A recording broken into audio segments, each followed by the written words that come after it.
There we go. That's it. Okay. Oops. You still got sound in your phones? Yeah, I hear Okay. myself fine. Yeah, so I guess we don't like it because it's missing that additional component of skull vibration. Hmm. So without skull vibration, your voice just isn't the same. Yeah, makes sense. Yeah, it does. It just sounds unnatural.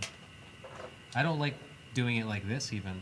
Oh, really? Kind of hearing it in the cans as we're speaking, and so I can hear both that skull sound, that natural reverb I'm getting When in I my sing, hollow head. I'm addicted to it. I like the instantaneous feedback. Do you? Yeah. And It so also what- it makes it feel more magical. And so what about when you're like listening, like playing back your recordings? For some reason, I don't mind my singing as much. I like when I sing well. When on those occasions when I do sing well, I like the sound of me singing. Yeah. But the sound of me talking is always a little bit jarring. Yeah. Well, Like I did this radio piece once for WBUR in Boston with like Robin Young. She was like a famous radio personality up there. Yeah.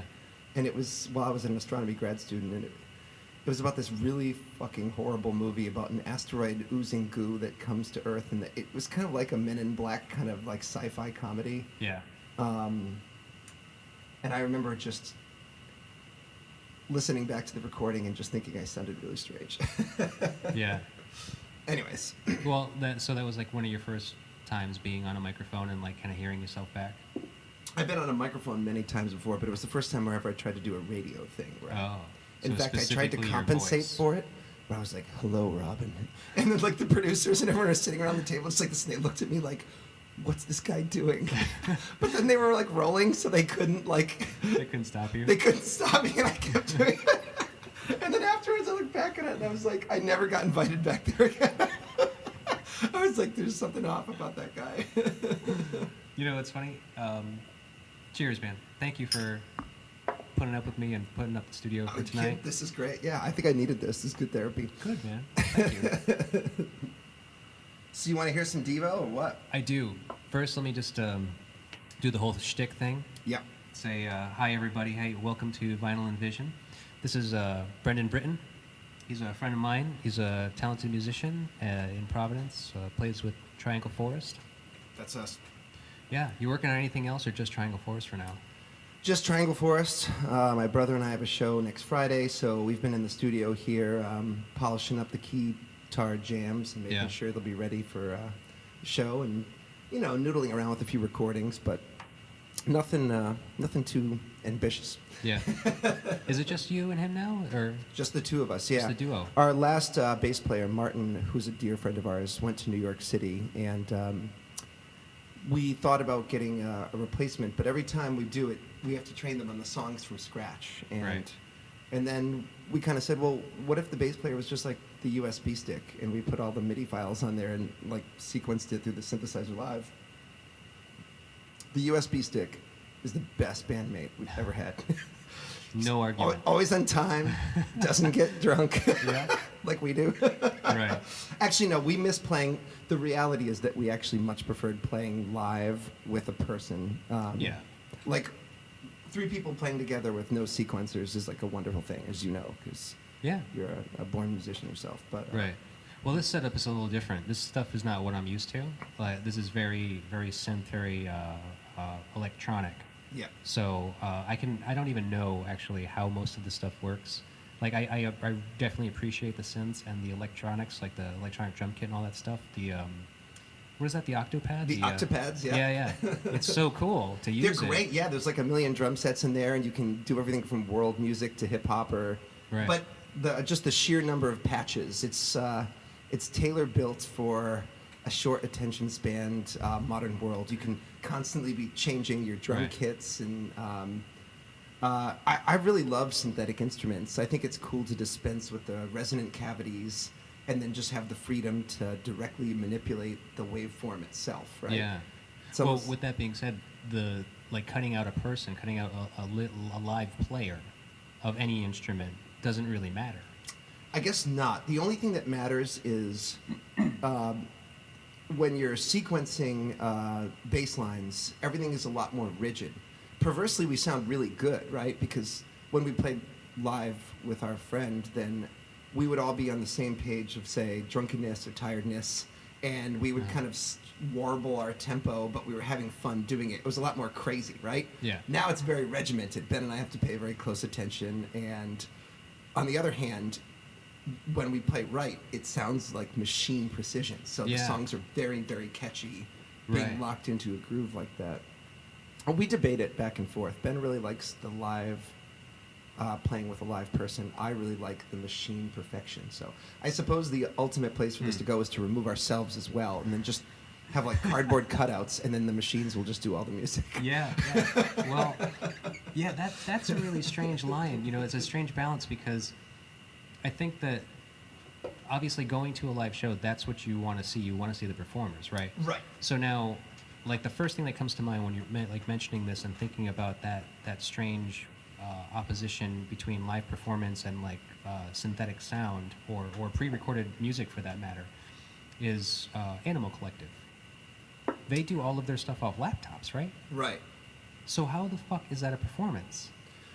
I mean, or look at DJ culture, right? It's Yeah. like, you know, like you're just ready to drop the beat, and here it comes. Right. You know? Yeah.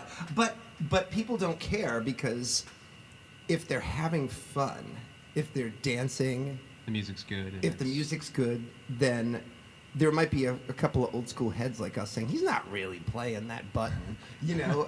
But we're not going to matter, because there'll be like 50,000 kids like freaking out and you know, dancing around, and then sooner or later we're going to get sucked into it and we'll join them. So I've thought a lot about that, and I think the reality is anything goes if people will drink your Kool-Aid, if they will get lost in the music or in actually in a way, you know, it frees you up for a lot of different types of performances if you're creative about it, right? Like you know, we definitely switched over to a keytar. I used to play behind, when you knew me back in the day, I'd play behind a keyboard. Yeah. It was very, very restrictive, because I'd have to stand in basically behind this thing, right? So most of the show I was kind of an inanimate object. Now that I use the keytar, I can run all around the stage like, you know, like the John Bon Jovis of yore, and wail on the modulation pitch wheel and stuff. And it almost becomes like one of those old 80s rock performances. And honestly, as soon as I switched over to the keytar, everybody freaked out and loved it. I think it became more dynamic to watch on stage. Yeah. We don't go too far away out of our way to put on a performance, so every little bit helps. You don't think about it; it just kind of happens. Whatever you want to do. Yeah. I don't think we have like the ambition to sort of plan out, you know, chicken feather jackets or anything like that. Yeah. Well, you're great anyway, because so we were talking earlier about how when did we first meet? You know, it was somewhere along the lines years ago. Over a decade now, and I remember one of the first times I saw you play was you were doing Pepe Le Gangster. Oh man, you were there for that. That's cool. Yeah, so that was the first incantation of anything I've seen you do musically, and it was just you by yourself, right? Yeah, just all right. Like, my buddy Lars was like the DJ Flea Market, and he had like he had an ironing board for like a DJ like a stand for his turntables, and he was always really ashamed of it. Like we couldn't afford like a real like DJ turntable, so he's using this fucking ironing board, and he's like, Brennan, I'm fucking DJing on an ironing board. And I'm like, it's amazing. This is exactly why that's good. And then after a while, we got girls to come around, and they would be like French maids. And like one of our most ambitious performances, the French maids came out with feather dusters, and I think we had flaming baguettes. We dipped the baguettes in kerosene and set them up. This was all before the station nightclubs. Oh my god. Oh my god. Yes, but so you were quite a performer. You know, I would never think like anything like that you were just talking about feeling inanimate, feeling like you're kind of stuck behind a keyboard, because granted that'll do that. Being behind a keyboard will do that to you. Right.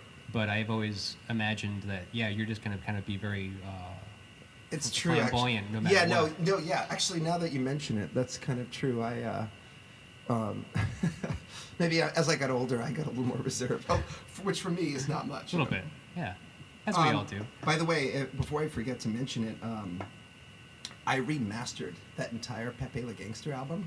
Oh, yeah? And if you want, I'll throw it on your hard disk before you leave today. Sure. I was really proud of it. It's pretty funny. Like, That's the great. songs all got beefed up, and I don't know. I played it for my girlfriend. Said, "Hey, check this out, Pepe Le Gangster. What do you think about that?" Check this And out. she was You've never like, heard this before. Yeah, she was like, "You're real weird. You're real."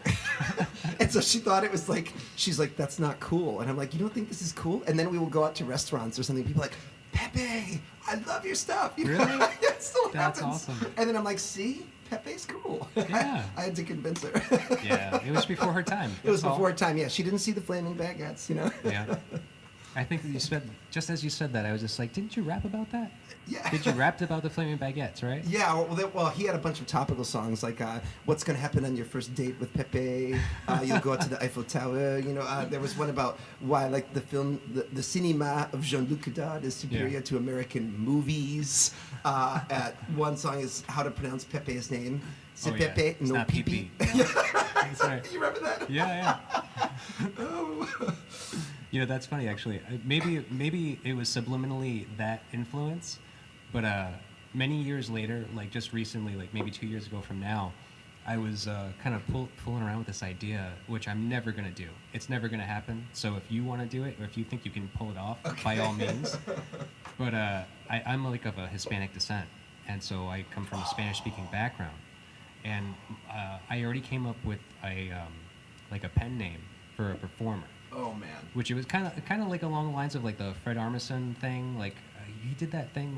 If you watch the Wilco "I'm Trying to Break Your Heart" documentary, he opened up for Jeff Tweedy doing his solo thing. Oh shit! No, I don't know about doing this really weird, like just kind of playing congas and doing his congo, like his comedy. Was it like some performance kind thing. of caricature of? Yeah. And so I was thinking, like, I want to be a guy called Spick Spanglish. Speak Spanglish. As a Hispanic person, like, I want to be Spick. And my last name is Spanglish. And I can speak, have like a little Spanglish and do the songs like that. Like, Well, let me. This is distinct as a pasty white Irish guy. This is distinctly a vision I am not going to borrow from you. No, you can't do it. Not in the modern world, but you could do it. I could do it. I could do it if I could. And it would probably be amazing. I would love to try it because, like, now that I think about it, it's thank God I picked a Frenchman versus God knows what other thing that I could have picked. Right? You don't come from a French background. I don't know. I just thought it was funny, like, oh, sussy Frenchman. He's don't talk to me that way. You did it well. You did it very well. Honestly, I would be reading out of a French primer half the time, and then, like, French people actually got a big kick out of it. Like, I played it for my French friends, and I thought, oh, they're going to think I'm brain dead, but they were like, this is amazing. Yeah. Because to them, when I would speak in my pidgin French, I sounded probably like, pretty close. Yeah, pretty close to, like, someone with brain damage. That's all right. Yeah, the brain damage is fine. I mean, I've already kind of tackled that subject a little bit, and it touches on what I was kind of thinking about talking to you just now. Is that how performers have this just thing about them, and I haven't asked anybody directly yet. Like, I talked with Dan St. Jakes. I talked with Steve Mattos of Erebon Radar and Doomsday cool. Student. And if you must know Erebon Radar and I do. Doomsday They're Student. friends of mine. Yeah, but if you see them play, you don't, like, if you didn't know what to expect going into it, like, what would you think when you were seeing them perform? Oh yeah, these are like space aliens who like drank ketamine or something, Like they're just out of control. Like either they're out of control of their bodies, but and they're that's able why, to play. That's why their performances are so legendary and were so captivating to watch. Like, you were going to see a show, right? Like, Right.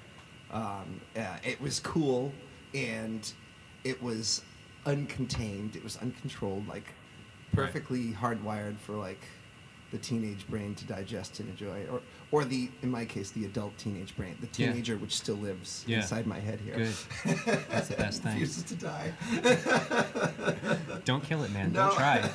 Just leave that thing alone. Hey, cheers to that. Cheers, man. So so what is that? Like, what is it like when you're going to get out on stage and perform and it just... It can go a couple of different ways. Yeah, I feel like if the audience is good and they're enjoying it and there's enough people at the shows to really get me jazzed up, right, then I'll go into kind of like a catatonic trance state and I really lose myself in it and I wail on the guitar and sweat pours off my head. There are also, funny enough, and I'm sure you must know this too, there's sometimes where if you know your track so well, it's almost like you're not even playing music. Like, I could be up there on stage, there's all these people watching me, and it'll be a fast, intense song. I'm thinking, I wonder if I should have mashed potatoes or French fries with dinner tomorrow night. You know what I mean? Like, and it's not that I don't care or I'm not engaged. it's like a meditative trance state that allows me to perform well because I'm in a calm place. Yeah. There's that what the psychologists call flow, where you're in this sort of transcendent state where the challenge is met by your ability and you're just lost in the mechanics of what you're doing. Yeah. But so sometimes I'll be in a trance state where I don't even know my name is Brendan and I'm just thrashing, and other times there'll be like this kind of quotidian, very rational dialogue going inside my mind. Yeah. I don't know if other musicians have experienced that, but Right. I'm sure it's different for everybody, but it's something along those lines where you just kind of like lose yourself. Yeah. It's almost like, it's that transcendental out of body experience almost. yeah. That's crazy. Yeah, and it's So always cool. it's always a rush. It's like an adrenaline rush to play a show. Your friends are there, some strangers are there. Yeah. You're exposing these people to these little brain damaged children that you made called your songs, and you're just like, do you like this? Do you want to hear this? Do you want to dance to this? Yeah. Yeah. And then sometimes it's not even like you're asking, sometimes you're forcing it upon them. Right, You're like, absolutely. no, you're here, man. You have to have the chutzpah, right, to get up there Right. and say, I made this song and it's worthy of your attention, right? You're right. Whether or not that's true is another thing, but you have to do it and assume it's true. Otherwise, You paid to get in here. yeah, exactly. You're a sucker. Like, you're good. Actually, normally I think, oh my God, thank you so much for coming to my show. Right. Oh yeah, no, of course. But sometimes I think that there's that weird animosity towards a crowd. Sometimes, I mean, sometimes they're egging you on in that direction. It's like a what do they call those? A heckler at a comedy Yeah. show. Well, ultimately, like, more audiences, they want to work with you. They want a performance. They want something to watch. I mean, that's how I feel when I'm an audience member. I want to see a sight, and I want to hear something. I want to get lost in it. If you have fun and believe in yourself, I think that usually just kind of carries it over to the audience. Yeah. Like, a lot of times people say, you just look like you were having such a good time up there. And Yeah. I'll be thinking, okay, yeah, well, I was. Were you having a good time? I don't know. And I think maybe they were having a good time because I was having a good time, and that was infectious. Yeah, I it's almost like sex. It's like, did you enjoy it? Yeah. I enjoyed it. You but get I kind of didn't know if you were. self-conscious about it, right? bit, yeah. But usually the best way to go, and this is true of sex too, I think, is if you just enjoy yourself and Right. and don't worry about what the other person's thinking too Right. much. Like, obviously you don't want to Yeah. be a total numbskull, but you're just, it's that confidence that comes with, I'm having a great time, this is Right. fun. We don't have to think about it any further than that. If you do your best, Yeah. you give your best performance. People want to work with you, Then it should be Hopefully. mutual. in both. It's funny, I never really put those two things together, but there Really? is a connection You of there. all people, I would have assumed. I know. I just wasn't thinking about it hard enough. I was just doing it. Cool. Well, let's see what happens next time. Let me know how that goes for you.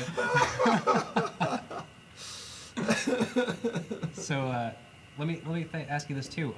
I saw a headline recently, which I thought was pretty interesting, and it was very fortuitous that it happened recently. Did you hear about that weird thing? What is it? I'm probably not going to pronounce it right.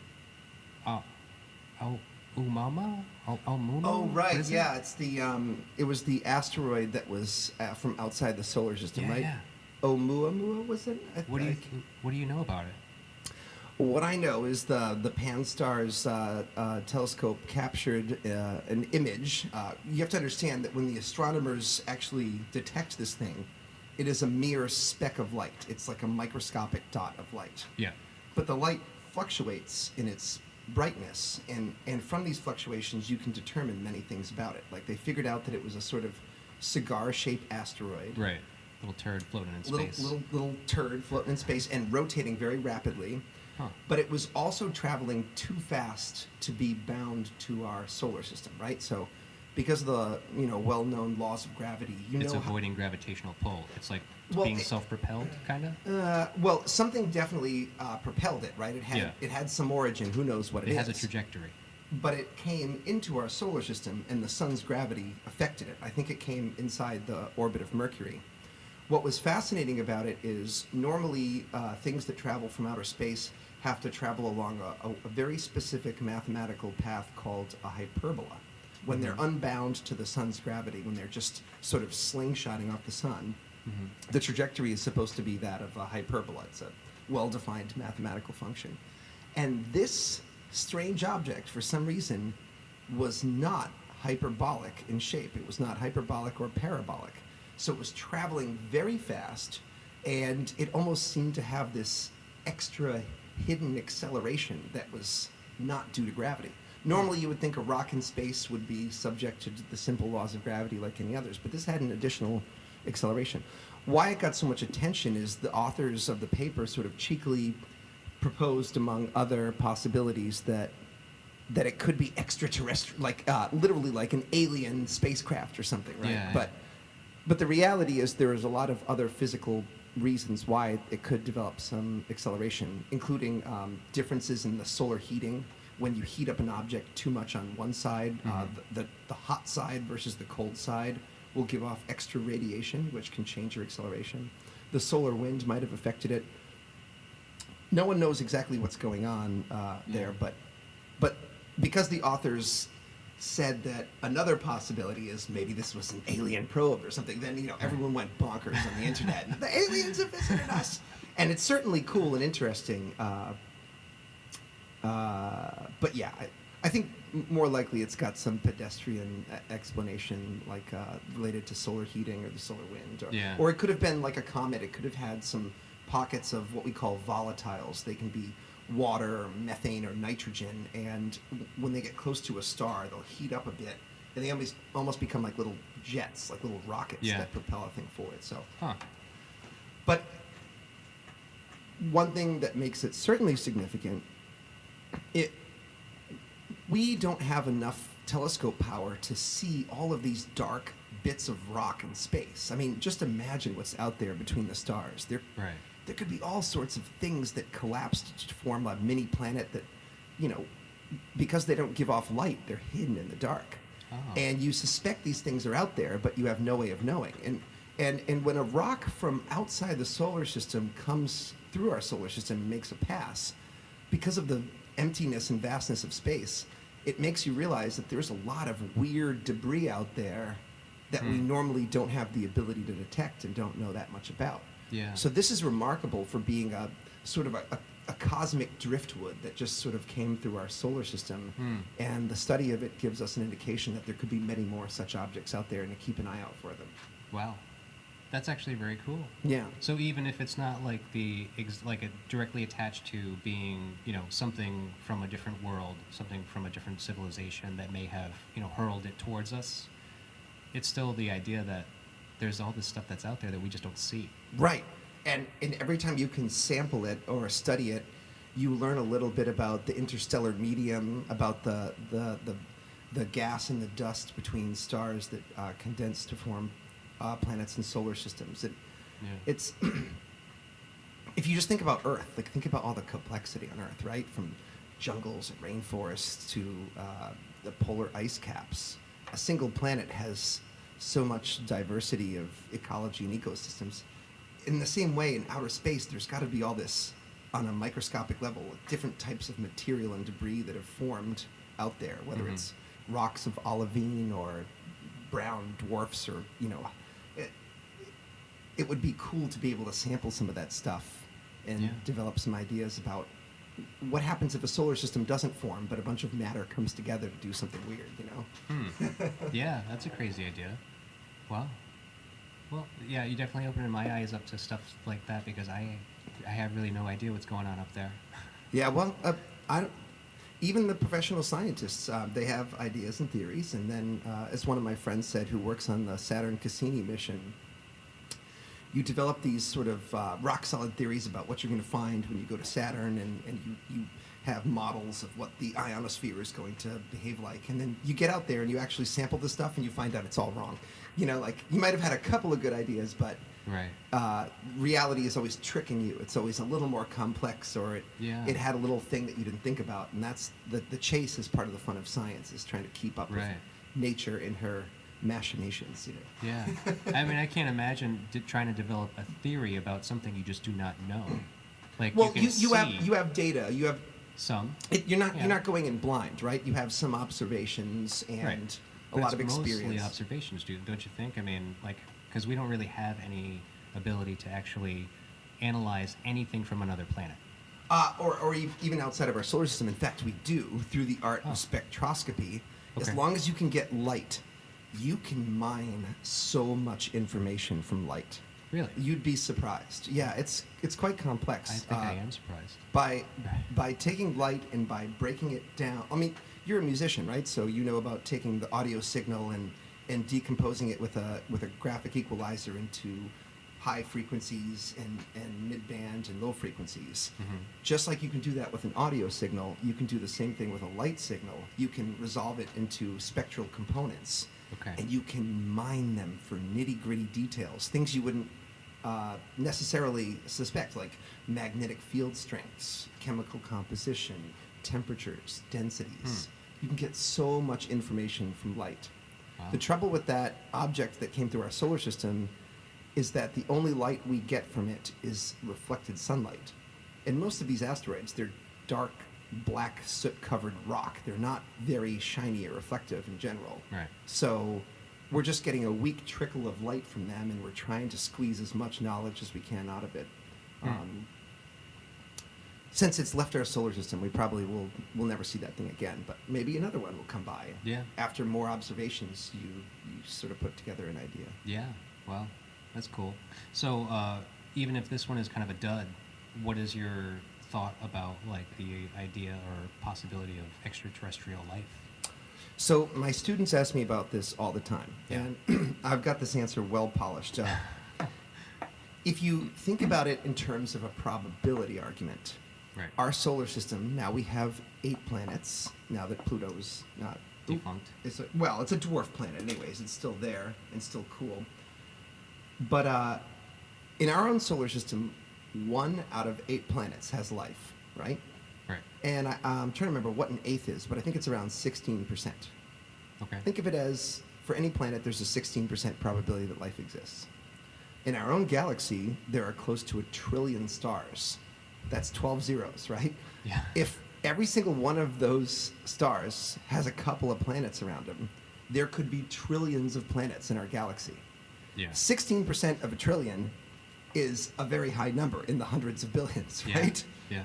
It's, even if the probability of life wasn't 16%, even if it was 1%, even if it was 100th of a percent or 1,000th of a percent, there would still be billions, or at least hundreds of millions of planets with organisms. So it's Right. it's a virtual certainty in my suspicion. Mm-hmm. Not that I have any more, knowledge of the truth than anyone else, but I suspect that it's a virtual certainty that Right. there are other places in the universe, at least in our galaxy, which have the right chemical combinations to form what we would call life. The trouble is detecting it.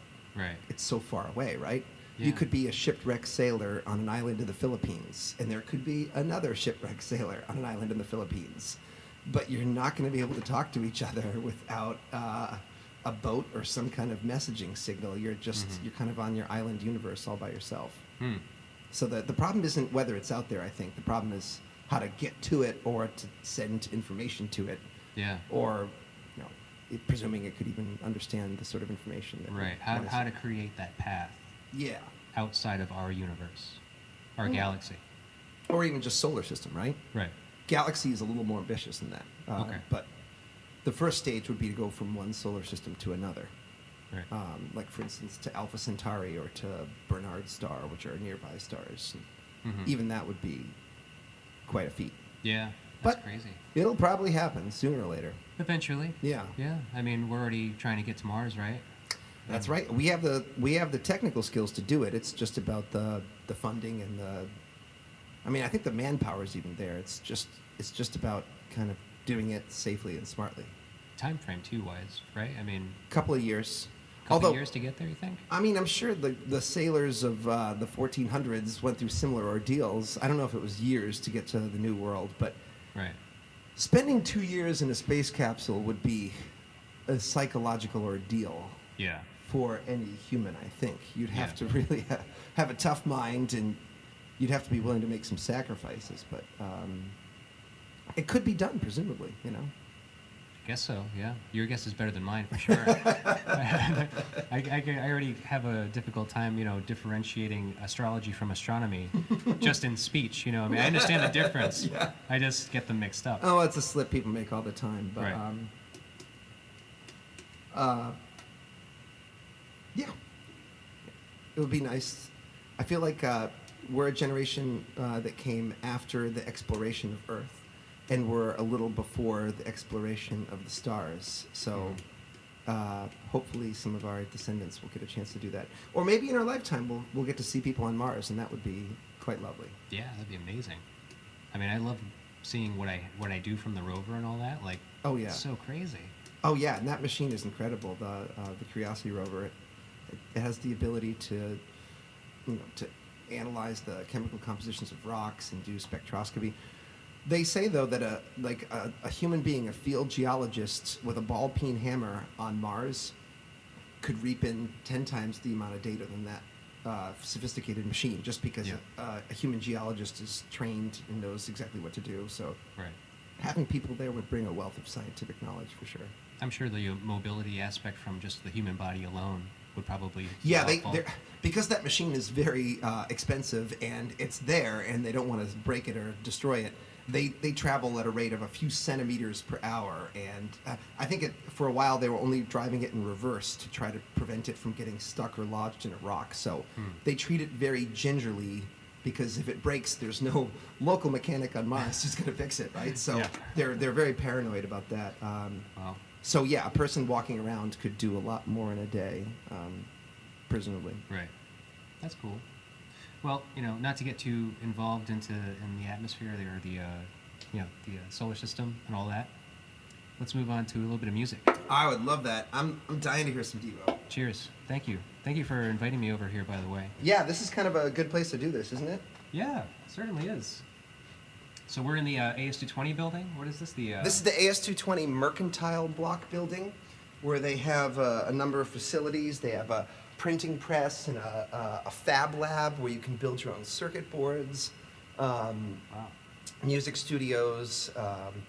And what's so cool about it is anyone can be a member here. There's no membership fee even. You just have to be willing to volunteer your time, right? Yeah. So if you're willing to work a door show or, just participate in the community in some Right. meaningful way, you can become a member, and it gives the community access to a wealth of creative resources. So Yeah. we've certainly benefited from it, and I'm extremely grateful for it. Yeah, AS220 has been great. I mean, I've had a lot of experience with them. I actually used to volunteer a lot. I don't volunteer anymore, just because I don't have much time Yeah. to dedicate to that. But I used to work the door and hang out for shows and do Yeah. cleanups and stuff like that Well, all the time. if you've done that, you've done your part to contribute to the community, right? Yeah. So I think that's something you can feel good about. And Right. each new generation that comes along, I mean, if you think about it, it's been around here in Providence for Shit, I don't know. decades and decades, right? At least a couple, And I it's think. Yeah. been providing the same service, helping young people explore their creative interests, and they have classes you can take for like a microscopic fraction of what a college course Right. costs, and you learn some of the same things. You learn audio recording or podcast producing, or Right. you'll learn how to silk screen or something, Silkscreen, right? And photo, yeah, photography photo stuff. development. It's so cool. We say it all the time. We're like, we've benefited very much. If Bert and Susan and Shay hadn't helped us get a studio here, I don't know what our band would have done. We used to live in the sort of warehouse spaces where you could have band practice in your living situation, and then as those got turned down and we got evicted from them, my Right. modern apartment, we would never be able to have Triangle Forest band practice there. So Right. I'm very grateful for this space for sure. Yeah, I'm. It's been a long time since I've tried to even get a live band together, and It's I mean, tough, yeah. yeah, for It's the tough past- for all kinds of reasons, but Right. not the least of which is sound, right? well, yeah. I mean, you don't, because if you're trying to play music in a residential area, you're automatically going to be, confronted with people that are pissed off that you're making loud music. Right. And you tend to want to do it after your job, after you put the kids to bed, whatever, Right. like at night, right? Usually, yeah. And nighttime is exactly when other people don't want to hear loud. It's just when musicians really get their juices up, and it's Yeah. when everybody else is not in the mood. Right.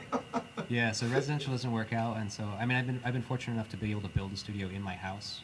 Yeah. So in the Soundproof it. Yeah. For the past 10 years, I've had one in my home, but at the same time, I've been in the basement of my home with a one-bedroom apartment directly above me, which was not the apartment I was living in. So Oh, I was wow. just like, yeah, I can't really do this because I don't want to disturb my tenant.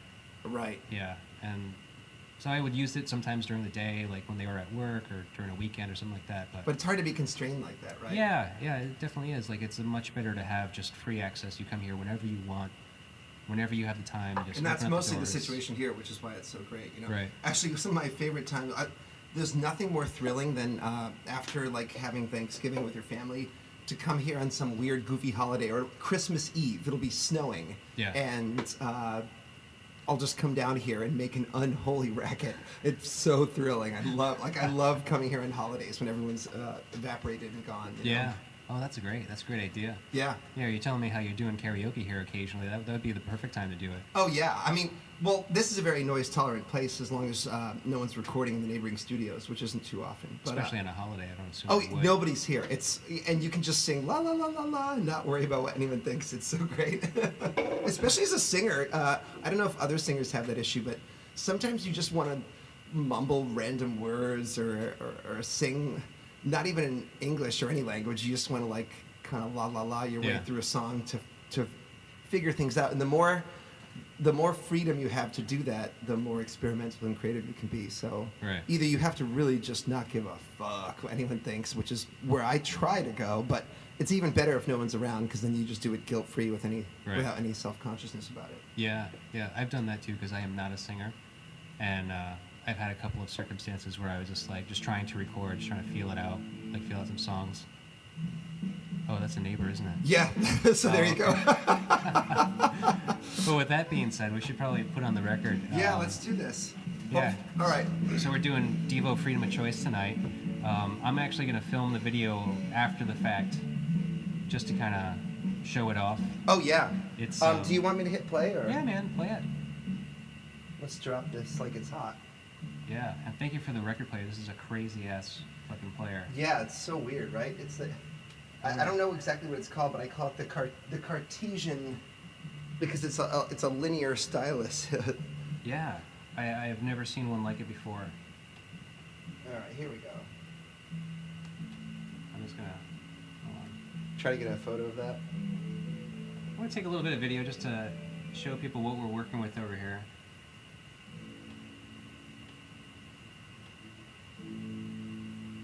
So that's what, Technics, is it?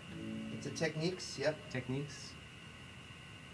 Um, And it's got like this automatic control arm.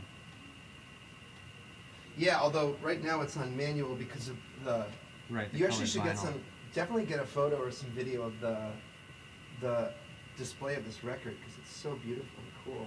Yeah, it's according to the packaging, it says it's a red, white, and blue vinyl, but the way that it was manufactured, it looks much more like a bubble gum because it just seems like the colors got melded together. It's a really beautiful disc. It's actually I think it was released in 2016, so it was actually not that old. It's a Rhino reissue of Devo's Freedom of Choice. Oh, Rhino Records did this? I think so, yeah.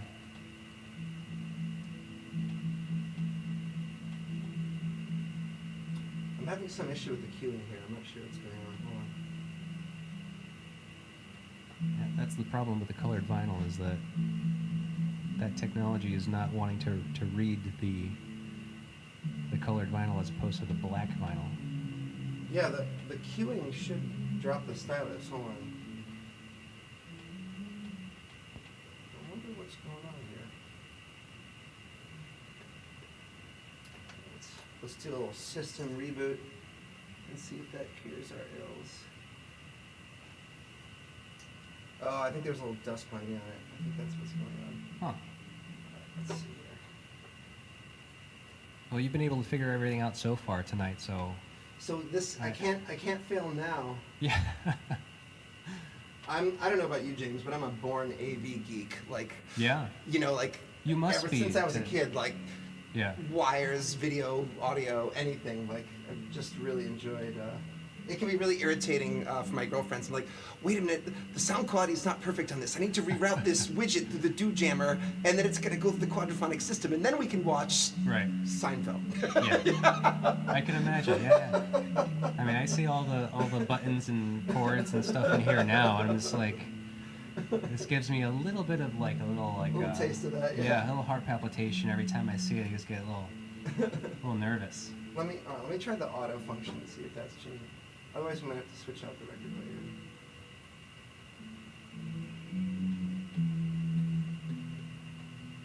That is so crazy.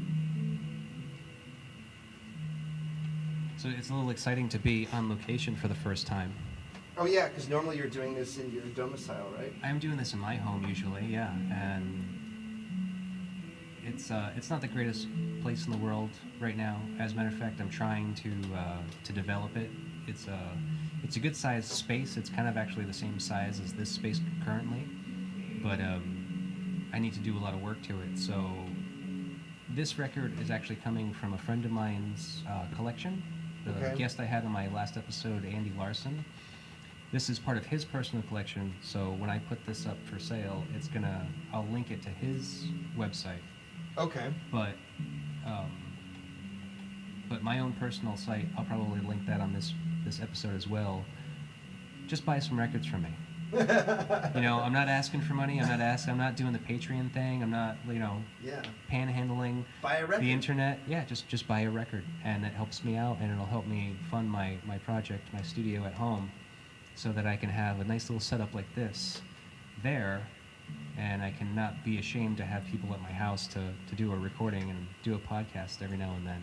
Yeah, well, you really don't need much. You just need the tools and. Geez, James, something funny is going on with my record player here. Oh, jeez. Okay, we're back after some technical mishaps and a record player swap. Yeah, I'm actually really surprised that I have not had more, like, technical difficulties during this. I've just, hit record and it's worked out. So. And I think the presence of the next door band practicing just adds some like rock and roll authenticity to this podcast. Well, for sure, we are at a rehearsal space, a nice rehearsal studio. But so we're gonna play this record now. Let's hear some Devo.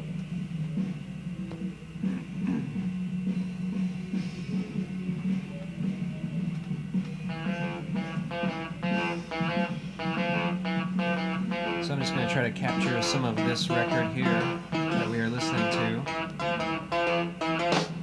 Devo's Freedom of Choice. As you can see, this is the 35th anniversary pressing, limited edition white, red, and blue vinyl. Still in the shrink wrap. It's a pretty good one.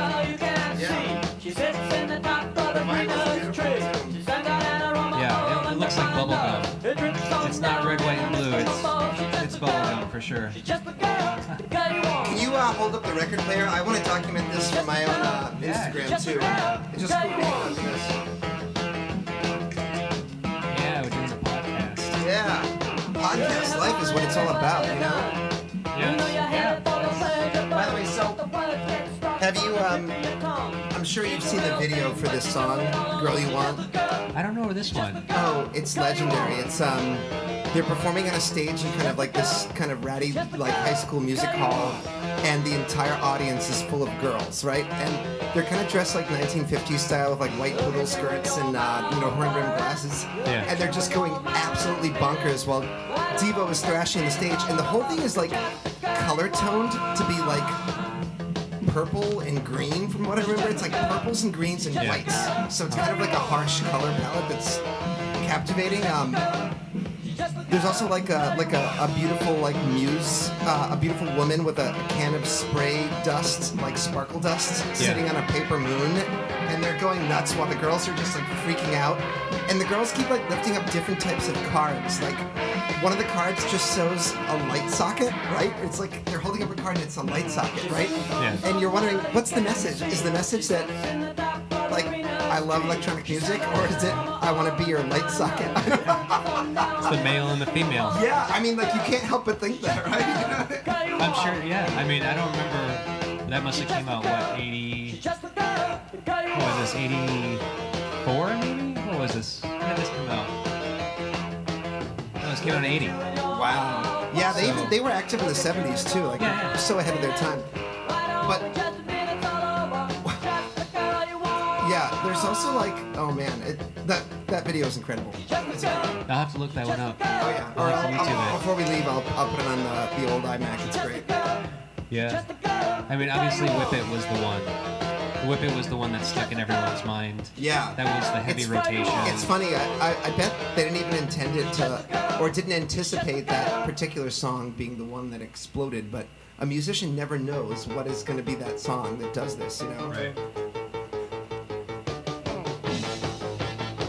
Yeah, I mean, because these guys, they had a fair amount of like really good success prior to this record. Okay, so you had, you know, Question, We Are Not Men, We Are Devo. Obviously did the cover of Satisfaction on it, which was huge for them. What was it? Shit, I can't remember their second record now. I know I had a copy of it, I can't remember the name of it right now, but so there was that one, no hits off that one, I don't think. And then it was this one. This was their third release, I think. Yeah. And it's got some really good songs on it. I think it was the MTV thing.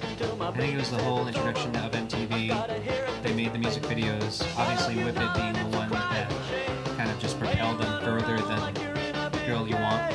Right. You know what's funny? Like,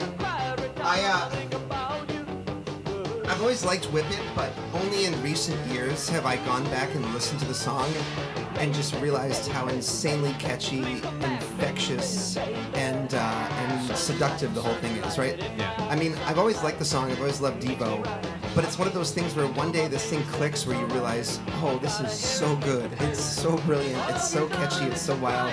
Yeah. The video definitely helps, like, draw you into their, like, probably their way of thinking about the song, and you get lost in the zaniness of it all, but it's very catchy songs. Yeah. There's another track on this record that I've been listening to a lot recently, kind of thinking about us getting together.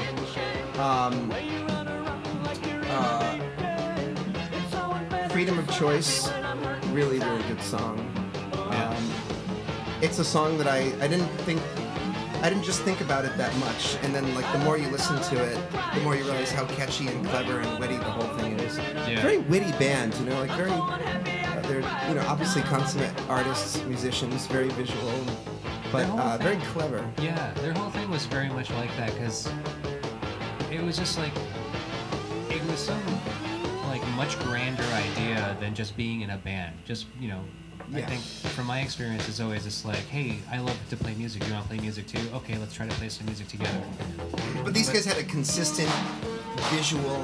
Well, I mean, it changed a lot, but they were visual artists as well as musicians. There's an entire concept. An entire concept in it, but not one that's easy to pin down. It's not like No, especially at the time. right? Yeah, like they're visual artists whose the music and the art go together so well. You know, it's like a cohesive whole. Yeah. And I think that's one of the weirdest parts about them was like their visual presence. Like for this tour, this sleeve is like a replica from the original 1980 release. Oh. And this is what they were doing. They actually had these like, you know, mail-in catalog things on their sleeves. And so you see all this shit. Yeah, look at this. the t-shirts and stuff. Like on the original 1980 release, you had this. Like you could actually send away an order for these things from the band. And like on the opposite side was them in the yellow plastic jumpsuits. You know. Even the And name that's- Devo, like short for de-evolution, right? Yeah. It's sort of this like post-nuclear. It has a little touch of that like 1950s kind of Fallout shelter Right. thing going on. Yeah. Well, they were a product of like kind of a wartime era thing as well, right? So it was like more later post-Vietnam, right? Right. I think I remember hearing Mark Mothersbaugh speak about being on college campus. Where did he go? He knew where that shooting happened. And I thought they were from the Midwest. Yeah, they were.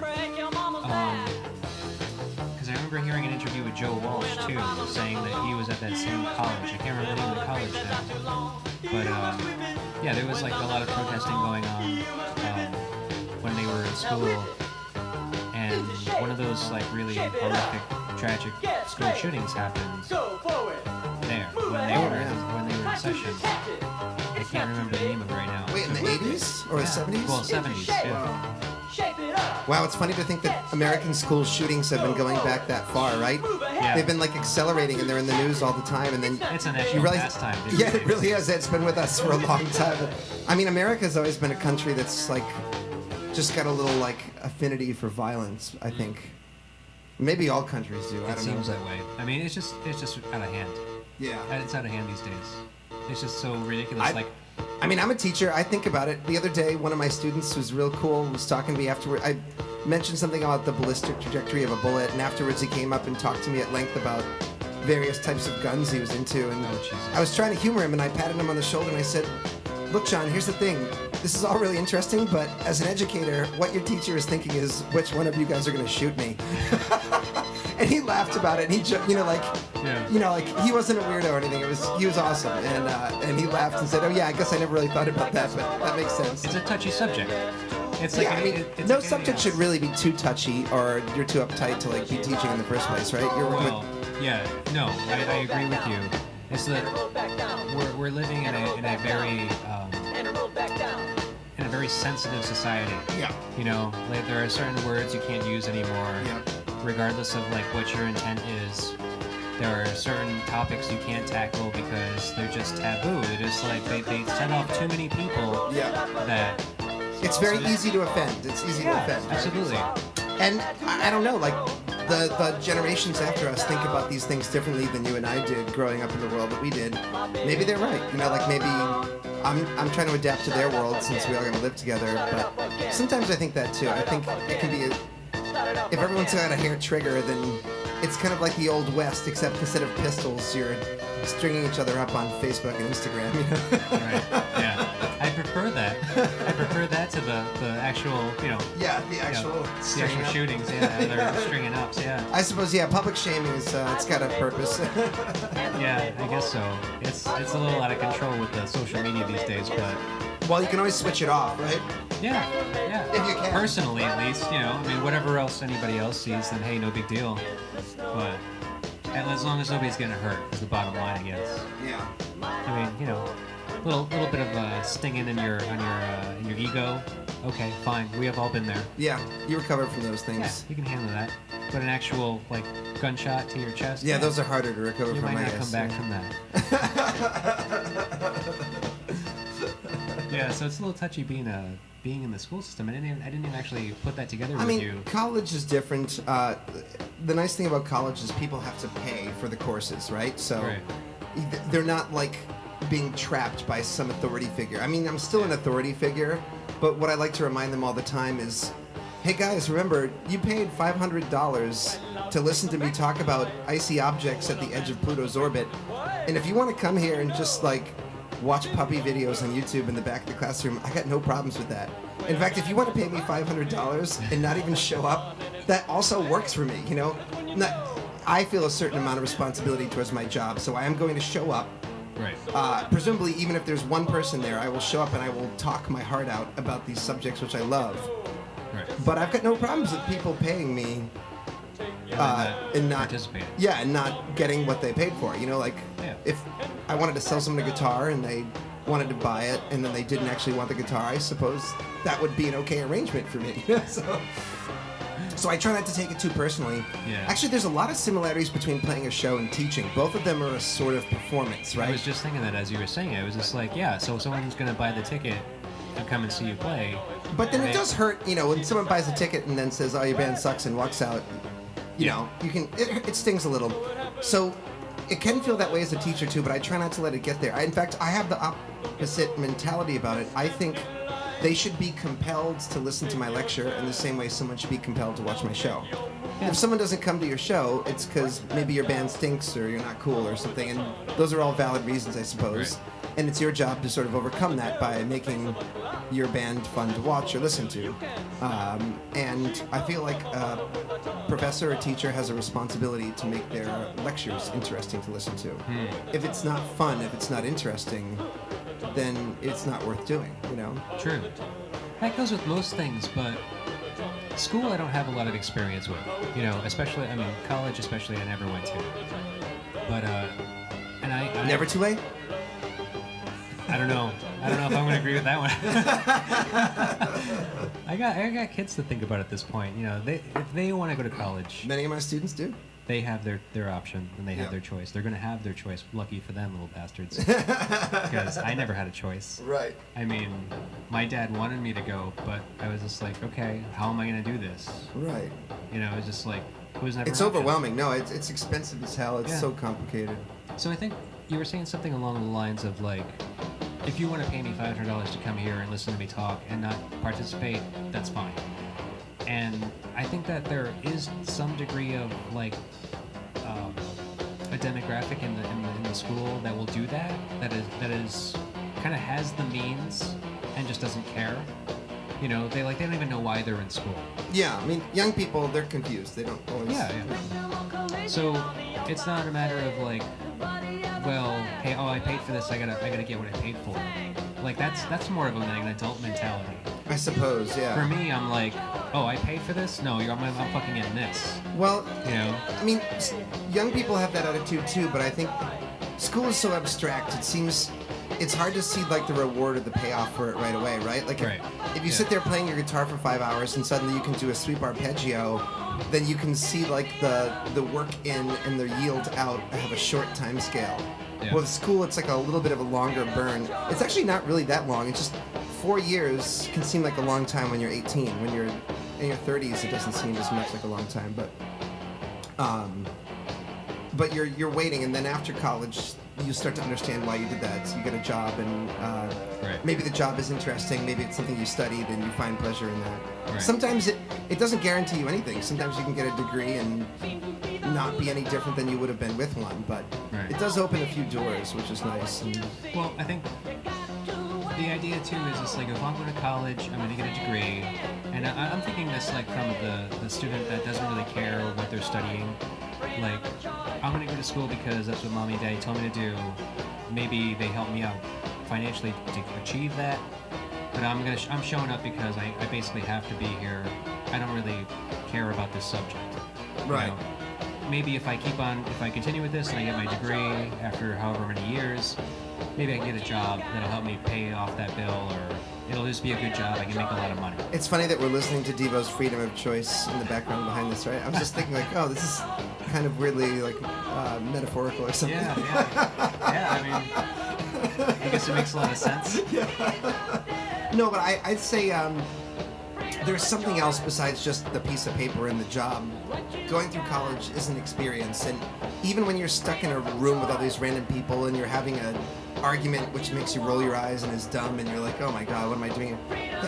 There's some kind of magic that spreads itself over, or you gain some extra outside perspective on life that you wouldn't have if you didn't do it. So I mean, I have to believe in it because at some point I drank the Kool-Aid and now I sell the Kool-Aid, right? Yeah. So I'm selling Kool-Aid and I need to make sure that everyone who's buying it believes in the product. But in all honesty, I think the Kool-Aid is good. I think the education Kool-Aid is good Kool-Aid, and I think so too. the trip is wild, you know? Yeah. No, absolutely. I mean, I think that people should be educated. I think that people should go to school. I think that they should get as much education. There's lots of ways as to they do can. it too. Like so many of our founding fathers were self-educated people.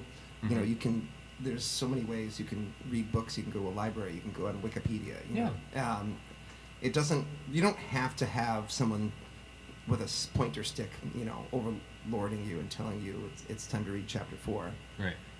You can learn plenty on your own, but the nice thing about having a taskmaster is it pushes you forward at a pace that's a bit faster than you'd probably do if you were relaxed, you know. Like, Yeah. I remember I took a course as part of my professional development at Brown in general relativity, which is a subject I'm really interested in. And during the summer before the course started, I thought, oh, I'm going to kind of, bone up a little bit and try to read some of the book beforehand so that I can get the most out of the lectures that I can. I was thinking about it from a, sort of educator perspective.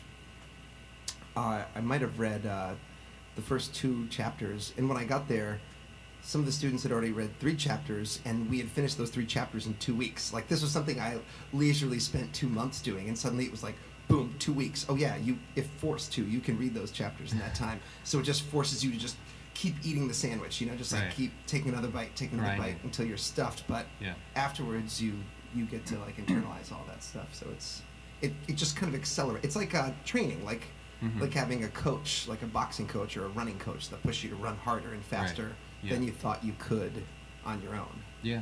Pushing your limits Yeah, of your except in this understanding case, and awareness. and your ability to take in information and Right. remember it, which is always helpful in my opinion. Yeah, no, I completely agree with you. I mean, I'm not pleased with the fact that I didn't go to college, but I'm also appreciate what I went through. Yeah, and you're a cool guy who has like a good life. And I've got a decent head on my shoulders too, Yeah. and it's not because I went to school. It's just because I like to think about things. yeah, I like to acknowledge our existence. certainly one of my favorite people. Oh, thank you, man. I appreciate that. I appreciate your enthusiasm to come and sit with me in doing this show. Oh no, man. this is great. This is actually a lot of fun. Yeah. I've been having a blast with it. I mean, we're kind of early into it, but I'm just like, this is great opportunity to sit with Hopefully somebody. people out there enjoy listening to it. We'll see. And if they don't, it doesn't matter. Yeah, it's true. Because they have the option to turn it off if they It's want. true. They can always turn it off. That's right. Yeah, it's a very, very strange world that we're living in these days, and it's totally Flip fine either that way. record? Yeah, man, could you? I could. Thank How's you.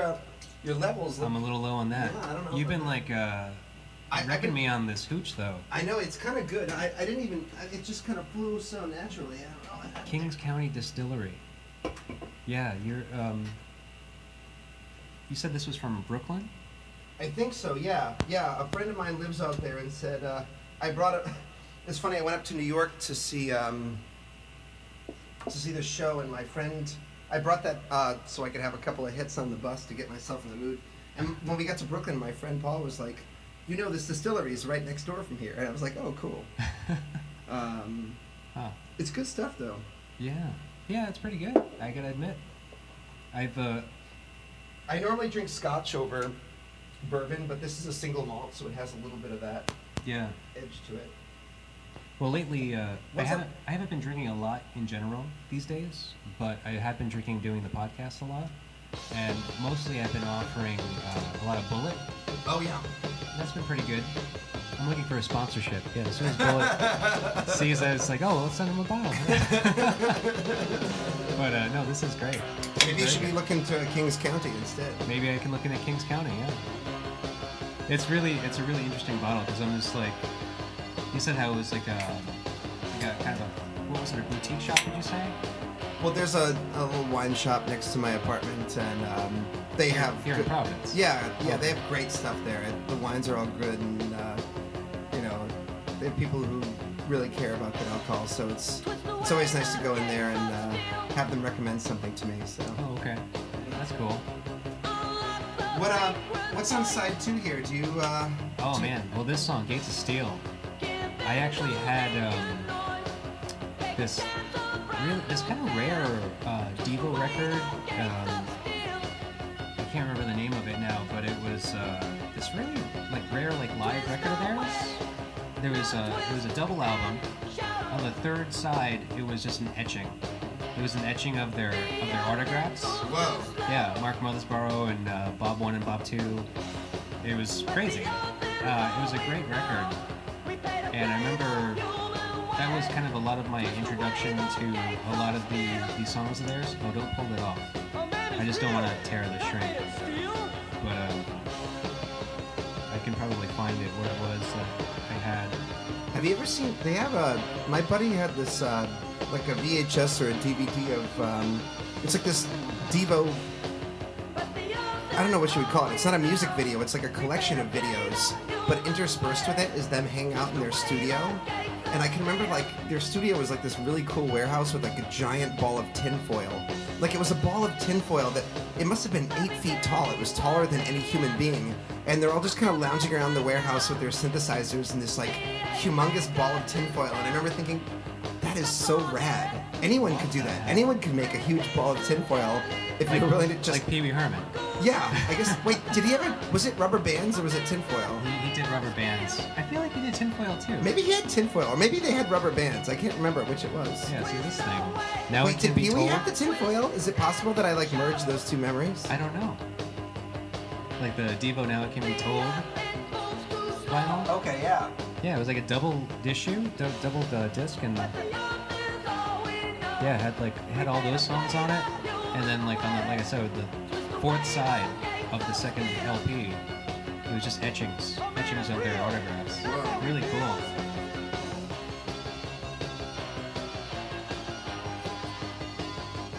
I've heard their cover. I can't get the Satisfaction report. It's great. Oh yeah. I mean that's a classic of theirs. You know, live, they've been a really good band. Like even live recordings that I've heard of them. Because there was that one, and then there was another one that I had that I just sold recently, which is really cool. Like they sounded good, and so I thought this was a good fit for you because Yeah. you're obviously like a synth musician.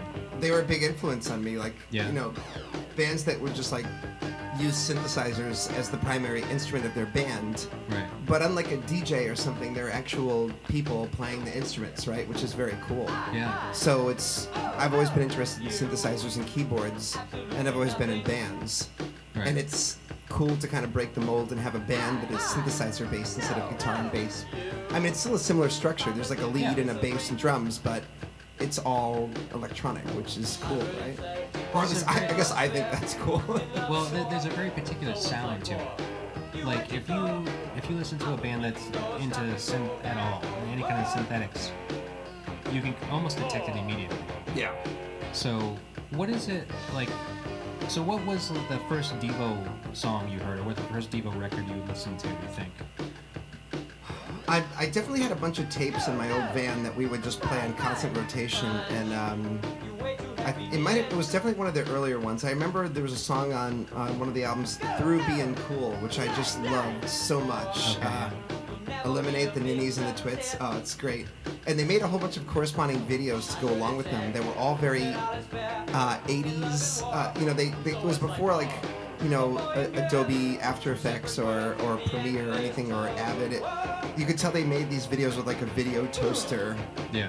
Where the effects were being put on the video in real time, but they look really cool. They're sort of like Technicolor. They're bright colors and squares and cubes rotating around, and then, you know, Devo will be playing their synthesizers in some weird outfits. You can see they're playing like old octopads, and Yeah. that was definitely a big influence on me. Like, this is cool.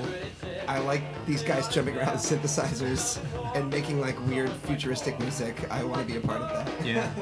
Do you think that it was like Devo was the primary influence to do like synth music? To be honest, Devo was an influence, but Kraftwerk even more. Oh yeah. Especially like me being who I am, they were like these German scientists, like very clean cut. Also of a similar time period, right in the '70s, when all these bands were doing like, you know, hard rock and roll or metal or something. These guys came out with like pinstripe suits and handmade computers and calculators and wires, and they were almost like scientists who were venturing into the world of music. And for me, that was just so seductive and cool. And Kraftwerk had a huge influence on me. They're just fiddling with all these computers, with all these wires and pads, and making music out And of the it. theme of the music tied into the sound too, right? Like they had an album like Computer World, and it would be about robots and love, or I'm the operator with my pocket calculator. And it was just liberating to think that you could make music about those kinds of subjects and have it be really cool. You know? Yeah, for sure. Yeah, they were amazing. I heard recently that they were actually probably the originators of like the drum machine, like the octopad type thing. Like they actually like developed The triggers, or like an electronic drum machine, like I guess with pads that they would play. I believe it. I've actually seen a couple of videos with them performing on a similar kind of pad like that. Right. I think at some point in their Pocket Calculator tour, they actually made synthesizers out of giant pocket calculators, and they would actually play the songs from these oversized calculators that became like some sort of default keyboard. Right. Wow. So they'd actually just get up on stage. There wouldn't even be any instruments. It would just be these calculators, and they would push the buttons, and the music would come out. Yeah. I don't know. I've seen interviews with like other musicians at the time, like Bernard from New Order. He was just like, we went into this like rock hall, and we walked. There's all this punk music going around, and we saw these German dudes show up with like skinny ties and suits and play calculators, and it was just like an atom bomb dropped in the middle of our friend circle. It was like, holy shit, we have no idea what these guys, where did they come up with this? This is like so cool and rad. Yeah. And they all went out and bought synthesizers the next day. Really? Yeah. That's great. Yeah, I mean, they were obviously up there with like top influential bands of all time. But Devo is like an American equivalent of that, right? They were from yeah. the same time period, and every bit as creative and experimental and wild. And yeah, I think they weren't as much of an extreme as like being kind of like. Yeah, Kraftwerk really went off the robot synth deep end, right? Whereas Devo still has some punk elements to it, right? Sure. Kraftwerk they cut the chords and floated out into the ethosphere, They were like the epitome of synth. Like you think of them and you only think of like robots. Yeah, exactly. With Devo, But there is a human element behind it. It's not as soulless as say like pure techno or something, right? It's more like Dada or Bauhaus or something. There's it's like creative art that's imitating the soulless or something, Right. Yeah, I don't know what it is about them, but it's just it's very strange to think about what they were going through at the time and like how they made their music, and even what propelled them to do that. It's so strange. Like I don't have too much attachment to synthetic music or instruments. Like they've come a long way. Like just looking through this room, it's like holy shit. Like we've got a lot of synths here. Well, yeah, but we've had such like amazing like progression in the development of how you make it. For them, they were literally building it. Yeah, I actually watched a New Order video, or a video where they interviewed, or maybe it was Depeche Mode. I think it was like Synth Britannia is this BBC series that interviews all these legendary synth musicians that I was influenced by, and the guy was saying, yeah, you guys just go to the store today at Guitar Center and buy a synthesizer. We had to like get the kit and like solder all of these components, and it would take 2 months. And I'd be like, and you still made better music than us. It was trial by fire. We were building the stuff and we still did it somehow. Yeah. I know, it's very impressive, Yeah.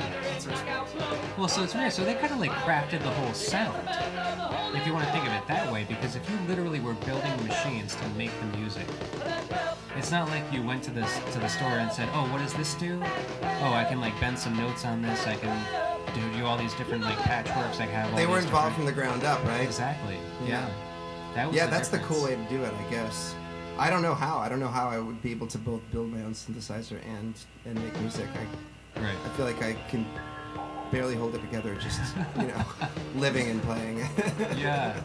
I'm not very technically savvy as far as that's concerned. Like, my friend Daryl was talking to me about it because I bought some amps. I love that guy. I know you're talking about. Daryl Rabideau, yeah. Daryl's great, and he's one of those guys. He can build things. He can build amplifiers, and I don't know if he can build synths, but he has that knowledge, that knowledge and wherewithal to actually follow schematics and build an amplifier, whether it be from scratch or modify an existing amplifier or something like that. And I remember, like, I bought these amps before.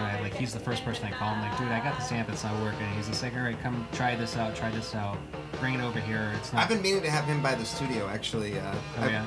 Just because I think he'd get a kick out of all the gizmos here, Yeah. I can't speak for him, but I know for me, looking at the stuff, my mind just like explodes. Yeah. Like it reaches that point where I'm just like, I don't think I can like process any more information. But he's into it. He's definitely like a major nerd in that regard. And he even told me, he was just like, dude, you know what you should do? You should build like your own own effects pedal, your own like distortion pedal. I'm like, okay, how? He's just like, they sell kits. Like, buy a kit online. I mean, it's fun. I've done mostly like for science stuff. I've done like soldering and things and building circuits, and it's really fun. It's super fun. Yeah, I've had a little experience with it, but I don't feel comfortable with it at all. You just get in there, you heat up your soldering gun, and you Right. start gluing some things together, and you'll figure it out. Right. Without Probably blowing up. the fear. Well, you blow up a little transistor or a diode, and you just swap it out. You know, they cost 50 cents or something. So it's not a big deal. Well, he was telling me, he was just like, buy a kit and then I'll come over and we'll work on it together. You can't beat that. You can't beat that deal. Do that. Come over and let's build some some boards. That's fine. That'd be great because I love that, and that's my experience with learning is that I like to be hands-on. I like to have people kind of like show me how to do things, and then I feel a lot more comfortable. And I feel a lot more joy out of it. I don't like to sit down and just read things and try to comprehend it. That's kind of like where I fall short in my mind. It's good to be able to do both, but I hear you. Nothing is as good as learning from another human. It's the best way to do it, right? Yeah. It's intrinsically engaging, and you cut through a lot of bullshit faster. Right. There's all these unspoken things between people. They understand things sometimes without even having to say a word, right? And that's part of the That's why professors are also necessary, right? It's because you can read a physics textbook, but you're not going to get it unless someone talks to you in person, one-on-one about it. So. Yeah, they make it more engaging. More engaging, and you can kind of also like respond to the other person, see what they are understanding and what they're not understanding, and modify. Yeah, I mean, I think I didn't enjoy school because I didn't have a lot of good teachers. That's actually the real key, right? Like, a good teacher can make the most boring and ridiculous subject so cool, and a bad one can ruin the coolest thing, Right. It definitely is true in the sciences too, where sometimes the skills that make you a good scientist are not the skills that make you a good teacher. You have to be a little bit of a performer to be a good teacher. Yeah. Absolutely. I can see that. It's a show. It's a show.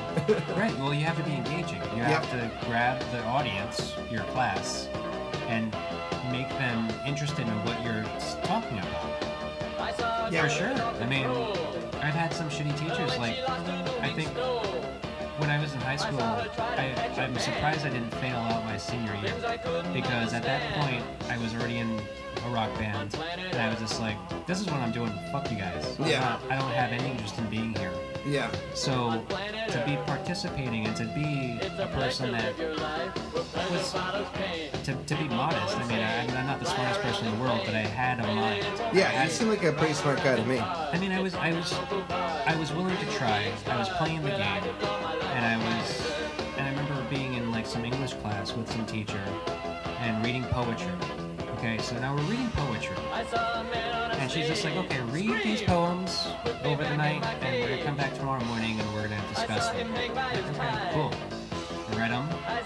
Came back to school the next day, and she was just like, okay, so let's open up our books. Let's look at that poem that I had to read last night.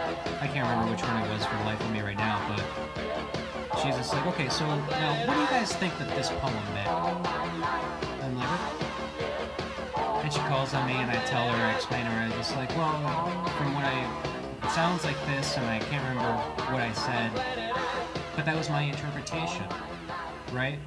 Yeah. Okay, so I think you know where I'm going with this. I do. So... And she said, no, that's not the way it goes. Exactly. It goes like this. No, he meant this. And I'm like, what the fuck are you talking about? It's a poem. Yeah, like, it's not supposed to be completely mapped out, right? No, it's not. It's not a clear black and white answer. It's what do you draw from it? Yeah, you can draw so many things from any work of art, right? Like, that's what art is. It's all about interpretation. You put it out and there. And a personal experience with the medium or the message or something, you know. I would love to listen again to Freedom of Choice. Is just such a wonderful track. Yeah, man, sure. Whatever you want to play. That'll be some cool background. Let's see if I got it right. Oh yeah, just so. Nice. Got a good eye. I follow the grooves. So I was saying about how I had a piss poor education in high school, and I was telling you about how my experience with poor teachers was that this teacher I had doing an English class my senior year gave me a reading assignment to read some poetry overnight. Comes back to class the next day, asks me about the poetry. I say, she says, what do you, so does anyone have any idea of what this poem is about? And I raise my hand, and she calls me, and I read, give my idea out loud and split in class, and she shoots me down and says, no. Like, that's not it at all.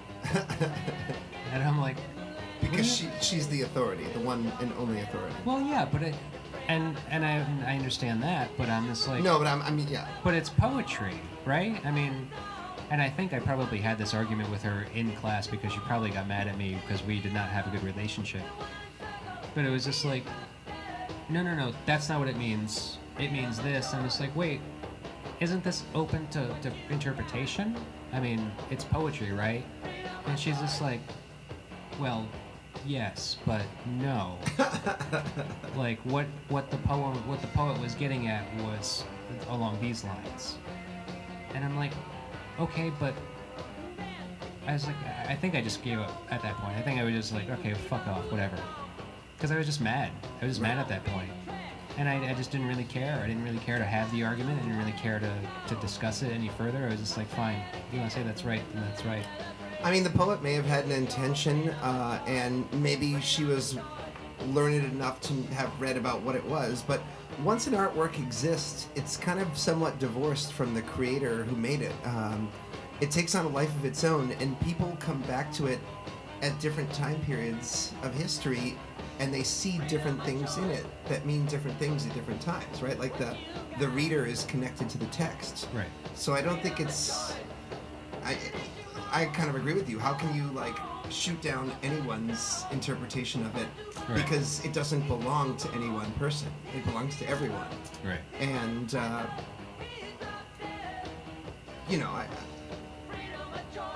how many times have we gone back and looked at a work of art or a text and seen something completely different?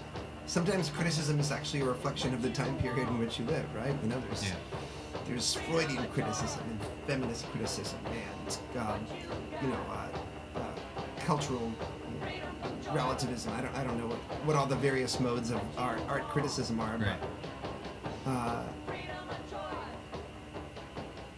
But any literature is basically there for that. I mean, yeah, the creator might have been kind of aspiring for a certain feel, especially in the poetics, but after that, I mean, right.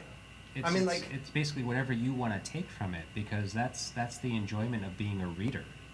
Also, when Kurt Cobain says, "Oh well, whatever, never mind," and it later on becomes a symbol of the apathy of Generation X. Right. He may not have thought of it that way. He might have just been mumbling some shit into a microphone or just speaking stream of consciousness. And then it was everybody else who attached this symbolism to it. Yeah. Kurt Cobain was sort of an artistic genius, and maybe he had it all planned out, but how is one person supposed to say, this is what Kurt Cobain really meant? Right. But he did not mean this, right? Yeah. Those things will change as we look at the history wheel over longer and longer time periods. Yeah. You know what? I'm just going to kill this. Oh, okay. Sorry, just because... You're the boss. Sorry, man. Not trying to be not trying to squash the party or anything. I just it's a copyright issue, so in the video I won't be able to incorporate the music. Oh, I see. Yeah, I have to edit the audio out of the video feed. Really? Because they'll flag me and if I tried to keep it in, the YouTube will flag it and haven't paid your ASCAP fees, huh? Yeah, exactly. Good. I mean, let's not pay them a dime. It's one of those things. At some point, maybe I could, but not right now. I can't. No way. Yeah, no, absolutely not. No. The audio's fine though. The audio, they don't say anything about it, which That's I think funny. is strange. Yeah. I wonder why that is. I don't know. But to mention what you were just saying, I actually did have a teacher at one point who was actually a substitute teacher at the time when I was in high school, and I remember it was so cool. I ended up having a falling out with him, but at the time, he came in, and I remember it was an English class. This was probably the year prior to this poetry incident, and I remember him putting a little boombox on the desk, and he had a bunch of CDs. And I remember walking in, and I didn't even see the guy yet, but I'm like, "What the fuck is this? Yeah. We gotta stare. Okay, we got a little boombox here. Got all these CDs. I see Pink Floyd, the Dark Side of the Moon. I see Nirvana, Nevermind. Whoa. And I saw like a couple of other things. I was like, what is this fucking guy getting at? It's like, all right, I'm gonna sit down. So I sat down. Guy comes out. He's just like, hey everybody, I'm Mr. Whoever. I'm gonna be your teacher for the next few months. Whoever is out on leave. So let's start class. And he was just like, I don't know if you noticed, but I had a stereo here with some CDs out on it. And I'm like thinking, yeah, I saw it. It's cool. And he's just like, so I'm just gonna play a couple of tracks for you. It's almost like fucking what we're doing tonight. Didn't even put this together. Wow. And he's just like, I'm gonna play a couple of tracks off these albums for you, and we're gonna talk about it. I'm like, whoa, this guy's fucking blowing my mind. Yeah. Right? Like, because I was a musician. I was like, I already knew those records. Oh yeah. At least those two. Yeah, if you were a young person at the time. Like, yeah, especially Nirvana, because they were brand new at the time. Kurt Cobain had not even been died yet at that point. Like, he was very relevant. And I remember him like playing it, and we were just talking about it, and it was just kind of that same thing where it's just like, hey, okay, so I just played whatever song he played off of Nirvana, Nevermind, and he's just like, so what do you think he was doing when he said, you know, this? And I'm like, whoa, I don't even know if I'm there yet. I don't even know if I've thought about it, because I've been too busy immersing myself in the music and just feeling like, what the fuck is this? Because it was such like groundbreaking to a teenager just that was interested in rock music. Interpretation is a habit of the old, right? It's like Apollonian versus Dionysian culture. The teenagers want to thrash and be lost in the moment. Right. The older people go hunting for meaning, maybe rightly or wrongly, but yeah. I've never been one for lyrics, you know, and especially with Kurt Cobain. I mean, like, you know, I remember like looking through the gatefold or whatever of the album at the time, which basically was some of the lyrics just written out all together. I remember it, yeah. And it wasn't like all of the lyrics, and it wasn't like, you know, this snippets. song. Yeah, it wasn't like this song, these are the lyrics, this song, this is the lyrics. It was just all of them just kind of put together. Right, it was like all like stream of consciousness mashed together. I forgot about that. Yeah. I completely forgot about that. Yeah, it was it was a jumble of like bunch of lyrics from all of the songs. Yeah, that in itself is cool, right? Yeah, and you're reading it and you're just like, what the fuck does this mean? Yeah, I remember what? that now. It added even more aura and mystery to their shtick, you know. Right. It was cool. Yeah, and I don't know who came up with that, but whoever did that was just so ahead of like the curve as far as just like, what is this going to do to people? Yeah. Because I mean, I guess from what I know now, Kurt had no idea what putting that record out was going to do to the world, but it changed everybody. Oh yeah, no, I was there for it, man. I remember it. It changed me. Yeah. I mean, it didn't matter where you were coming from either, because I think like for you, you're a little older than I am. I think. Yeah. I'm 38 now. 40. Yeah. Okay. So just we're right around the same period, but you seem to have gravitated towards the synth thing more so than I was.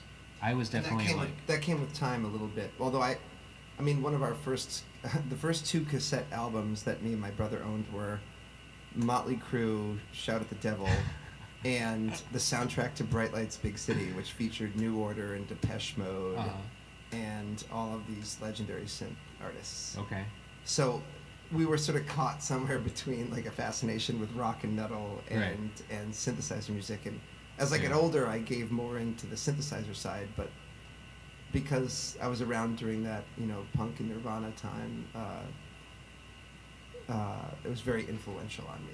You know? Yeah, that's great. So yeah, I mean, it might even surprise you to know that I was very much into Nirvana and Mudhoney and all these like grunge bands. Like those were you know, I still have some of their 7 inches and LPs at my house. Yeah. Um, uh, but they were culturally relevant, and they made an impact on all of us, you know, Right. on how we think about music, on how we play music, Yeah. on what is cool, you know. Right. Right. Well, because they were also not like a popular. Like they weren't popular music. Nirvana was Not at popular. first. But then everything that you follow. A young person today wouldn't understand that at all, you know, like Yeah. to a younger person, they might as well be Bon Jovi, right? Right. But we lived through a time period where they were an independent band. They were on Sub Pop, you know? Right. Like, and Sub Pop was like, it was underground shit. you Yeah. know? But now Nirvana, like, could you imagine a bigger band? Right. No, you cannot. No. Right. So- Yeah. It brought. or maybe that's just how we think about it being in our time period. Yeah, I guess it brought attention to that whole aspect where it was just like, you know, okay, so the Velvet Underground, like, made people understand what it was like to be in a band and wanted people to be in bands. Like, Yes. people heard them and said, I want to do that. Yeah. Like, this is amazing. This, like, that this band can do this. Yeah. Right? Because it was so, like, kind of lo-fi, and Lou Reed wasn't a great singer. You It was didn't have just to be like, special. no, as long as you can be creative, it's like I can just pick up an instrument and I can be creative and I can make music and I can put it out and people. Yeah, lower the and it'll be a threshold record. for, like, you don't have to be Yngwie Malmsteen or something. You know? Yeah. You just Right. have to have a guitar and want to do it. Right. And so Nirvana was like that new incantation in the 90s to a new generation of people that brought light to the idea that, yeah, we like that too. We did that. We were from that same school where we like listened to Lou Reed in the Velvet Underground, and we were like, we want to make music. But then it was just like even more so that like you don't have to be on a major record label to put your records out. Right. You can be on an independent label. Right. Now there's this whole new world of like, wait, there are labels that aren't Warner Brothers and Elektra and Sire Yeah, it was grassrootsy. and Atlantic. You know? Like, there's people in basements that have record labels that will put out your record. It's like, holy shit, okay, I'm gonna do it. yeah, we can do that. Like, I don't have to worry about Warner Brothers knocking on our door. We can just ask some guy that wants to put the record out. Yeah, and half the time that's more fun and more honest and more real. You know. Yeah, yeah, and it's just better for the artist because now you can just do whatever you want. Yeah. You don't have to answer to this higher power that has complete like financial control over your. I mean, from what I hear, possibility. even you know, big indie labels get a little bit into that. It's a gradient, I'm sure, you know, but certainly if you're like Jimmy's tape label, you can do whatever the fuck you want. Right. Yeah, I mean, there's various degrees of it, but there's various degrees now of it, Yeah. kind of because of that reason, because, you know, Nirvana's Nevermind came out, and it sold so many millions of copies. People were like, "What is Sub Pop?" Because people didn't know. People didn't know. Oh, there's the Jesus Lizard, and there's Six Finger Satellite, and there's Mudhoney on this label, and there's Soundgarden on this label. Right. So now it's just like they brought attention to all these other bands. All these other people got attention of these other bands and realized they were coming from this one little label. It was a little label at the time, and it blew up into this bigger thing. But even still, it's just like so many other independents after that point. Now it didn't matter what label you were on. Now it was just like, if you can get enough exposure, regardless of what label you're on, now you have the ability to succeed regardless. So it was kind of amazing in that degree. Yeah, yeah. The big things have small beginnings, you know. Yeah, yeah. I mean, it's just like if you had something good, it didn't matter. Just put it out there and it'll gain attention, you know. So I don't know. I forget where we were going with that. You've been kind of hitting me hard with this whole thing tonight, which, thank you. But I've been taking it easy these days, especially on the podcast. Like I've had all these guests and we just sit down. I've probably had like 2 at most while we're recording. Notorious for being a bad influence. No, I'm not gonna let it stop now. That's why I love you, man. I mean, we've had a long history of this, and so I guess I kind of should have expected it. But Yep. yeah, man, it's a great time. Absolutely. So thanks for listening to this record with me. What did you think? I mean, you're probably one of the first people I actually didn't have look at the record, but you've obviously been working with it because you've been flipping the. Yeah, I mean, it sounds amazing. It's these are songs that, as time goes on, you realize how important, influential, and cool they are. So I think more Devo. I think more Devo needs to be consumed, and we need to take inspiration from Mark Mothersbaum and the rest of these guys, and integrate more art with our music, and just be weirdos that freak out a whole new generation of kids. Yeah, I can agree with that. Yeah, for sure. I love it. I love the freaking out thing. You know, I mean, I feel very fortunate to live in the city because ever since I've been a young teen or a late teen, I've been able to be out here and see all these fucking crazy acts. That have been I coming know. through. We got lucky. We got to see so much weird stuff. Yeah. In this city, it's got a history of just very non-traditional performances and Right. a mixture of bands. So We live in a very artsy city. yeah. And it's been so cool just to know that and to see what kind of things are being created here, and then also what people are hearing about us and willing to come through. Like when I sat down with Dan St. Jakes, that guy has seen so many good Oh, yeah. acts. Oh yeah. It is ridiculous. Like the amount of acts he's been able to see here in our city, because now they overpass us. Now a lot And of the it acts. didn't used to be like that. Did No, it? now they like, oh, we just go to Boston and New York because we don't know what our drawing. It's a lot about who's willing to be a booking agent. That the art for that kind of fell out. Yeah, well, I mean, it's probably a lot of the monetary too. Like if a Oh, band's yeah. on tour Money's and they're behind like, it. well, you guys aren't willing to pay our guarantees. $100, so. $200. Yeah, and guarantees. No one wants to deal with that here. Right. Because they're poor and they're they don't have the money for it. Well, they which is- probably don't even have a good idea of like, well, how many tickets is this going to draw? Yeah. If I mean, it's a different time period too, right? Like, people can stay home and watch Netflix and play video games. There's a lot to do besides seeing shows. So, it used to be that was like a major. I mean, that's what you did because that's what there was to do. I don't know. Right. Or maybe I'm thinking about it all wrong, but Well, that for was certain, there used to be more out-of-town bands that would come through Providence. There are fewer of those today. I wish Yeah. that would come back, but someone's got to be willing to book shows, and it's kind of a thankless task because everyone's always griping at you, right? Like the band's like, "Why didn't you draw enough people?" And the club's like, "Why didn't you draw enough people?" And the booking agent's like, "Why don't you have more friends?" Or "Why didn't you make a poster?" right. But I think having a model where bands can play clubs and maybe get a cut of the bar instead of having it cover, maybe fewer bands, or I'm not sure exactly. I mean, there's still music, there's still shows, but Yeah. it is a little more insular than it used to be. Yeah. Well, also there has been a lot of closures of venues in the city. Yeah, that's part of it too, right? Yeah. Right. So the fewer places you have to play, obviously, the less you can have come through. Yeah. Just bottlenecking the whole touring date wise. So, and it leaves only what, like 2 or 3 places, yeah. 2 or 3 places that aren't massive, like the Strand. Right. Places that aren't like 1,000+ capacities. Yeah, big guarees and stuff. And Right. we want to see bands that are like indie and smaller bands that are known come through, rather than something huge. Right. Yeah. I think we might have a little bit of like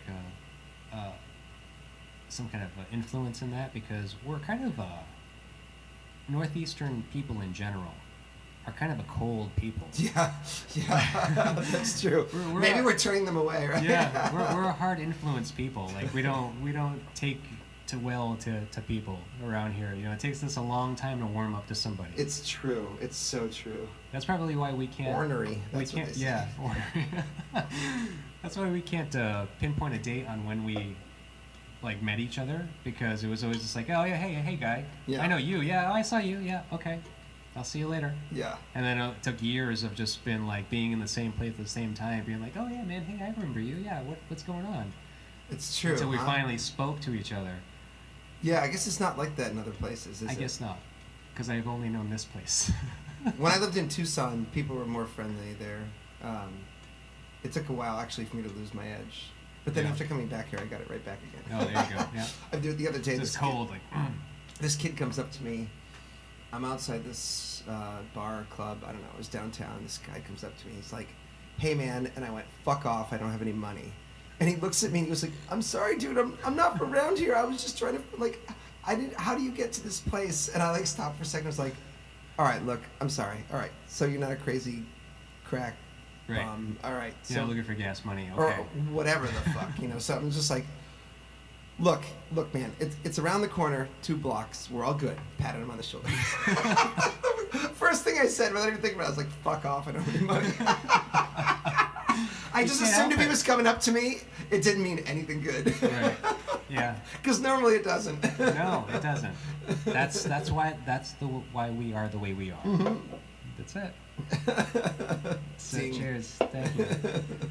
What was I gonna say? Oh yeah. So speaking of live venues and stuff like that, Triangle Forest. Playing a at show at Dusk. dusk next Friday. Which is the date on that? Let's see, it's the day after Thanksgiving, so that's the Oh, 23rd, I 23rd. guess.